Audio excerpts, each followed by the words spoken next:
Meeting तक नहीं हुई, योजना तो तब लगाता हूं।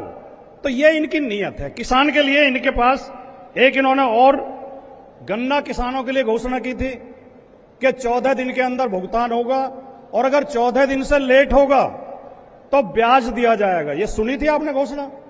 ये इनके घोषणा पत्र में भी थी, दोनों घोषणा पत्रों में थी, 17 में भी और 22 में भी। और कमाल की बात यह है कि आज तक लागू नहीं हुई। क्या किसी गन्ना किसान को 1 रुपए का भी ब्याज मिला है?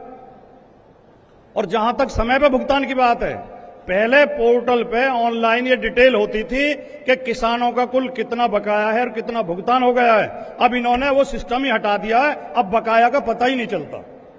अब सरकार केवल भुगतान की घोषणा करती है, बकाया बताती नहीं, छिपा जाती है। तो इतनी झूठी ये सरकार है। एक इन्होंने घोषणा की थी, उसमें इनके घोषणा पत्र में थी 2017 के घोषणा पत्र में, आलू प्याज और लहसुन का न्यूनतम समर्थन मूल्य तय किया जाएगा। किसी को नहीं मिला समर्थन मूल्य, खरीद ही नहीं हो रही। कहीं आलू की खरीद सरकार कर रही है, प्याज की कर रही है, लहसुन की कर रही है। यह धोखाधड़ी है। एक इनकी घोषणा थी, प्रदेश के हर ब्लॉक स्तर पर गोदाम और कोल्ड स्टोरेज की व्यवस्था की जाएगी।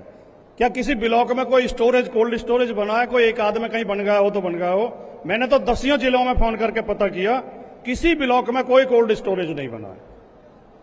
तो ये एक इन्होंने और घोषणा की थी कि नील गाय और आवारा पशुओं से फसल की क्षति रोकने के लिए पर्याप्त कदम उठाए जाएंगे।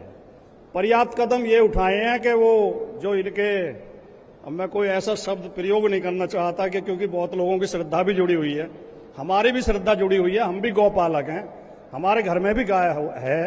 हम तो बचपन में हमें कितनी भूख लग रही होती थी, हमारी मम्मी कहती थी पहली रोटी गाय को दे के आओ, बाद में खाना मिलता था। तो असली गाय भक्त तो हम हैं, गौ भक्त तो ये तो गाय का व्यापार करते हैं। तो इन्होंने योजना तो घोषणा की थी कि व्यवस्था की जाएगी, लेकिन व्यवस्था ये हुई है कि आवारा पशु अब 100 गुना बढ़ गए हैं। और माननीय राष्ट्रीय अध्यक्ष जी रोज बोलते हैं, कल भी बोल रहे थे चैनल पे, कि कोई दिन ऐसा नहीं है जिस दिन ये खबर ना आती हो किसी न किसी कस्बे से, किसी न किसी गांव से, किसी न किसी शहर से कि सांड ने इतने लोगों को मार दिया। ये हालत प्रदेश की कर दी है। और साथियों, एक घोषणा इनकी थी, सभी किसानों के लिए सरकारी ट्यूबवेल और नहर का पानी तो हमारी सरकार ने फ्री कर दिया था। इन्होंने अपने घोषणा पत्र में कहा था कि हम प्राइवेट ट्यूबवेल का बिल भी 0 करेंगे, फ्री बिजली देंगे। क्या लागू हुई? आखिर में मैं ये कहना चाहता हूं कि ये मैंने किसान से संबंधित बातें कही, लेकिन एक बात मैं राजनीतिक कहना चाहता हूं।